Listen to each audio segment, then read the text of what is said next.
The courtroom was quiet. Not the kind of quiet that brings peace, but the heavy, pressing kind that feels like it's holding its breath. The mahogany doors creaked open, and in stepped 5-year-old Emily Carter. Her small frame seemed to shrink beneath the cold fluorescent lights. Her shoes squeaked softly against the polished floor, each step echoing like a whisper. In her tiny hand, she clutched a worn-out red leash. On the other end of it patted Rex, a large German shepherd with a faded scar running down his right side like a lightning bolt, evidence of a past as broken as hers. The eyes of the courtroom followed them as if watching something sacred and fragile. People didn't see a girl and her dog. They saw pain wrapped in innocence, silence wrapped in fear. Judge Mark Sullivan, an older man with tired eyes and a deep furrow carved between his brows, leaned forward on the bench. He had seen countless cases, thousands of witnesses, but something about this little girl, something made him sit up straighter. He looked at her not as a judge, but as a grandfather, as a human. Emily's lips were pressed in a tight line, her chin slightly trembling. But she didn't cry. She hadn't cried since the night it happened. That night had stolen her words. Not a single sound had left her mouth since then. Her mother, now sitting in the back row, held a crumpled tissue in her fist and watched her daughter with eyes rimmed in red. She had begged the court not to make Emily testify. But the system had rules. And Emily Carter was the only witness to a crime that could ruin or restore someone's life. Across the room sat Richard Hale, the accused. Mid-40s, neat haircut, glasses that made him look like a harmless IT guy. But to Emily, he was a shadow that haunted her dreams. He had been arrested 3 weeks ago after a neighbor reported a man matching his description trying to lure Emily away at the park. There were no fingerprints, no cameras. Only Emily had seen his face clearly, but she couldn't speak. His defense team knew that. They leaned on it. They built a strategy around it. No words, no testimony. His lawyer had whispered confidently to reporters outside. This is all just emotional theater. But then, Emily reached the stand. Her steps were slow, almost rehearsed. She wore a pink dress, her favorite, the one she had on that awful day. It had been washed a dozen times, but if you looked closely, one sleeve still had a faint brown smudge. Grass or maybe dirt. It didn't matter. What mattered was what came next. Emily climbed up into the witness chair, Rex's head now resting at her feet like a guardian. Judge Sullivan nodded gently toward her, his voice soft. "You're safe here, Emily." No response. The room held its breath. Across the aisle, Richard Hale crossed his legs and gave a small, confident smile.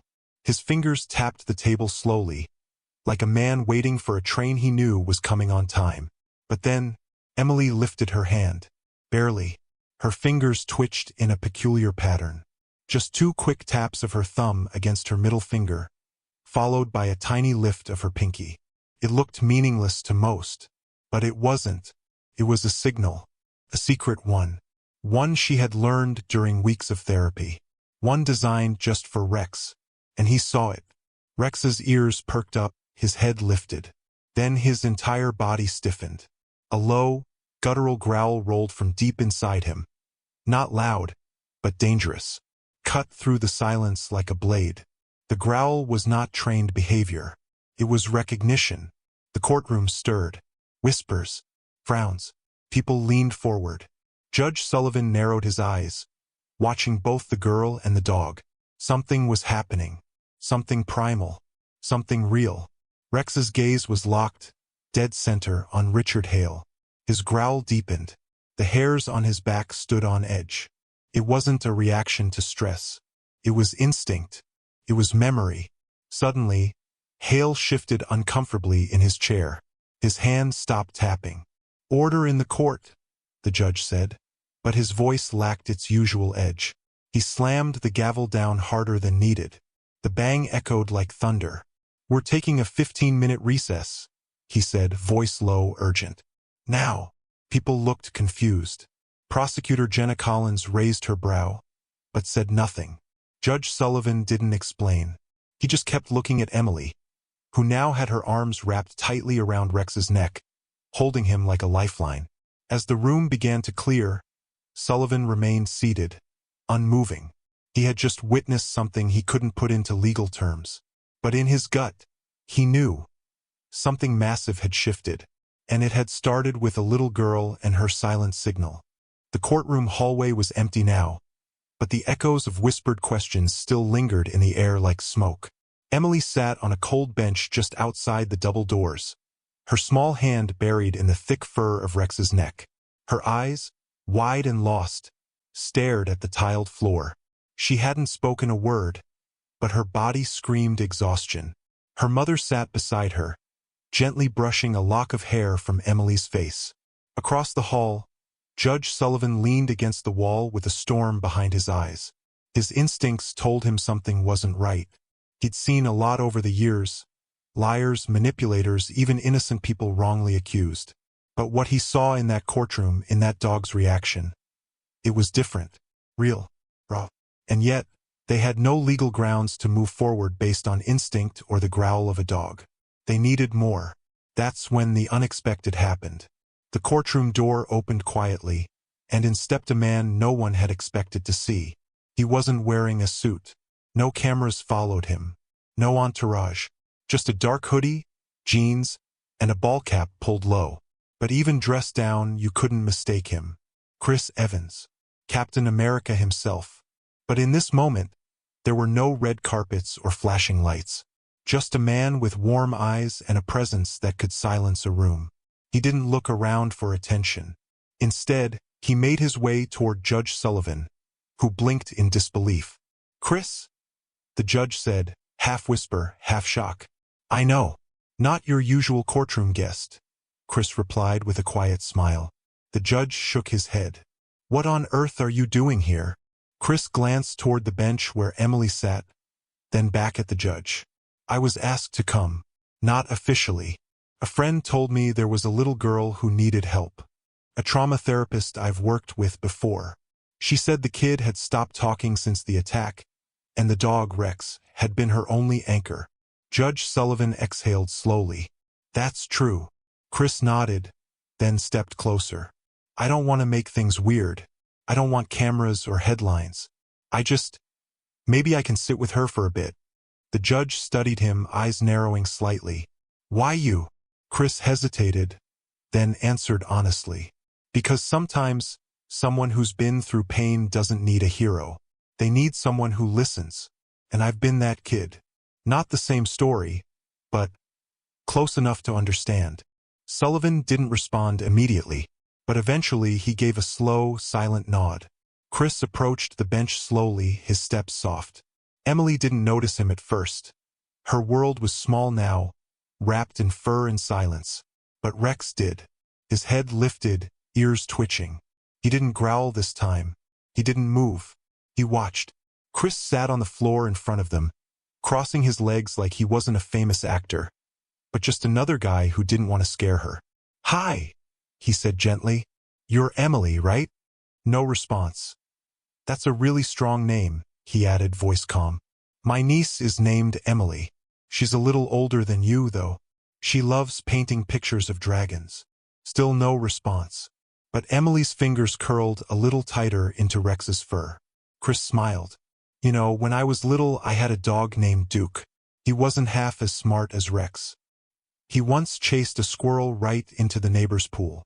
Emily's lips twitched just barely. Chris saw it. He didn't push. "I heard what happened today. That was really brave of you," he continued. "What you did with your fingers, that signal, it was amazing. Not a lot of people can talk without words. But you did." Emily glanced at him for the first time. Just for a second. Chris held her gaze. "I've seen people try to act brave," he whispered. "And I've seen real courage. What you did, that was the real kind." Her lower lip trembled, but her eyes didn't move away. Chris gently pulled something from his jacket pocket. A small, hand-carved wooden charm in the shape of a dog paw. He held it out in his palm. "My niece made this. I was going to keep it, but I think maybe it was always meant for someone else." He didn't offer it to her directly. He just set it beside her on the bench and leaned back. No pressure. No expectations. Rex sniffed it, then gently nudged it toward Emily. She looked at the charm, then at Chris, then back at the charm. Her hand reached out slowly, carefully, and she picked it up. Her mother gasped softly, but said nothing. Chris smiled. You don't have to talk if you're not ready. I just wanted you to know. I believe you, no matter what anyone says. Judge Sullivan, watching from a distance, felt something stir in his chest. A shift, a spark, hope. Chris Evans wasn't there for a headline. He wasn't there for applause. He was there for a little girl who had lost her voice, and might just be ready to find it again. 3 days had passed since the courtroom incident. 3 days of silent waiting, tense whispers, and unanswered questions. Emily still hadn't spoken. Her mother, Claire, sat in the cramped hospital-like waiting room of the Child Trauma Center, her face buried in her hands. Therapy had been gentle but slow. The trial date loomed closer, and everyone knew, without a voice, Emily's testimony was at risk of being dismissed altogether. But something had changed. After Chris Evans' quiet visit that day, Emily had started to respond differently. Not with words, but with presence. She was more alert. She watched people. She sat closer to the edge of her seat during sessions. And she held the little wooden paw charm in her fist like it was a magic coin. Chris hadn't returned. He hadn't called. Not a single sign from him. But then, on the 4th day, Claire's phone rang. The number was blocked. She hesitated, then answered. Hello. Hi. This is Natalie. I'm calling on behalf of a Mr. Evans. He asked me to pass along something. Are you available today around 5 p.m.? Claire blinked, confused. Yes? Why? The voice smiled. He'd like to show you something. That evening, just before sunset, Claire drove through a quiet neighborhood she had only dreamed of living in. Wide sidewalks, children riding bikes, old trees casting golden shadows across the street. She reached the address the woman had given her. Emily sat in the back seat, her hand wrapped tightly around Rex's leash. The house was small but beautiful. Pale blue siding, a white picket fence, and a front porch with 2 wooden rocking chairs. The kind of place you'd see in a painting. Claire stepped out cautiously. Are we in the right place? A woman met her at the gate. A real estate agent, clipboard in hand and a wide, knowing smile. Welcome, Claire. And Emily. I believe this is yours now. Claire blinked. I'm sorry, what? The woman turned the clipboard toward her. It's all been arranged. Paid in full. You're the new owners of this home. Claire felt her knees wobble. What are you talking about? Who did this? Before the woman could answer, a voice called out from the porch. I hope you don't mind, Chris said, stepping into view, holding a single key between his fingers. Claire gasped. You, she choked. You bought us a house? Chris smiled gently. It's not charity. It's hope. You and Emily have been through more than most people face in a lifetime. And no one should have to rebuild from trauma in a cold apartment or a shelter. I just wanted you both to feel safe. Claire's lips trembled. I don't know what to say. You don't have to, Chris said, walking down the steps and placing the key into her hand. Emily's already said everything. As if on cue, Emily stepped forward, her eyes wide as she looked up at the house. Rex followed beside her, tail wagging softly. Come on, Chris said, crouching to her level. Want to see your new room? Emily hesitated, then nodded. Claire let out a gasp, her first real tearful smile in months. Inside, the house was already furnished.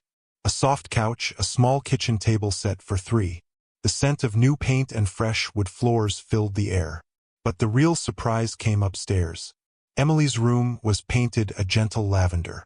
Stuffed animals lined the shelves, and on the wall hung a framed drawing. A picture of a dog and a little girl holding hands beneath the words, "You were brave." It was Emily's drawing. Claire's eyes widened. How did you get this? Chris looked sheepish. Her therapist showed it to me. I asked if I could borrow it. Thought it deserved a place of honor. Emily walked slowly toward the frame. She stared at it for a long moment. Then, quietly, silently, she reached for Chris's hand. And for the first time since the attack, she smiled. Back downstairs, as the sun dipped low and golden light filled the living room, Chris turned to Claire one last time. I know this won't fix everything, but it's a start. Claire wiped away a tear. You didn't have to do this. I know, he replied, but I wanted to, because sometimes the smallest voices need the loudest support. As Chris left the house and stepped back into the evening, Emily stood at the window with Rex at her side, both watching silently. Her green eyes filled not with fear, but with something else now, hope. And outside, beneath the porch light, Chris Evans looked up at the sky for a moment, then smiled and disappeared into the night. It was the night before the final hearing. Emily was asleep upstairs, her tiny frame curled beside Rex, who never left her side. A soft rain tapped against the windows, and the entire house breathed peace, something Claire hadn't felt in years. Downstairs, Chris sat at the dining table, a cup of untouched tea in front of him. Claire joined him quietly, the silence between them calm, yet filled with something unsaid. You didn't have to stay, Claire whispered. Chris looked up. I wanted to, for Emily, and for you. Claire studied him for a long moment. Why us, Chris? Why go this far for strangers? Chris leaned back slightly, exhaling deeply. His eyes flickered with a weight he had kept hidden. You know, most people see the smiles, the fame, the red carpets. He paused. But what they don't see is where it all started. Claire tilted her head. Where did it start? Chris hesitated. Then slowly his voice softened, raw and trembling. I had a brother, Tommy. Claire's breath caught. He was everything to me growing up. Brave, loud, funny. But when we were teenagers, he changed. The world became too heavy for him. He started withdrawing, stopped talking. Just like Emily. He swallowed hard. People thought he was just acting out. But he wasn't. He was screaming for help in silence, and no one was listening. Claire's eyes began to glisten. Chris looked away, his voice thickening. One night, he didn't come home. A long pause. He was 16. Claire covered her mouth, her heart breaking for someone she never met. I promised myself that day, Chris continued, his gaze burning into the table, that if I ever saw another silent soul falling through the cracks, I wouldn't stand by. He looked up at Claire now, eyes raw, vulnerable, and full of pain. When I saw Emily in that courtroom, I saw Tommy. Silence. Tears ran freely down Claire's cheeks now. She reached for his hand across the table and held it tightly. You didn't just help us, she whispered. You helped yourself. Chris nodded slowly. She's stronger than she knows, he said, a faint smile breaking through. And I think she's going to find her voice again. Just then, soft footsteps echoed from the stairs. Emily stood in the hallway, rubbing her eyes, holding Rex's collar. Claire stood. Sweetheart, what are you doing up? But Emily walked straight to Chris. She looked at him for a moment, then slowly wrapped her arms around his neck. Chris froze, caught off guard. Then slowly, gently, he held her. And then, a whisper, so soft it almost didn't exist. Thank you, Claire gasped, her hands trembling over her lips. Chris's eyes filled instantly. He pulled back, searching her face. Did you just? Emily nodded. One word, her first word since the attack. And it was for him. A breathless silence filled the room. A silence that said everything. In that moment, there were no red carpets, no cameras, no lawyers, no trauma. Just a little girl, a broken man, and a healing miracle between them. The next morning, Emily walked into the courtroom again. This time without fear. Rex at her side. Chris in the front row. Her voice would carry weight now, and her story was no longer silent. The days after the trial passed in a blur, but for Claire and Emily, life began to reshape itself in ways they couldn't have imagined. The small house they once called home now felt bigger, not in size, but in possibility. The weight that had hung over them for so long, of financial struggles, of fear, of a future that seemed dim, had lifted.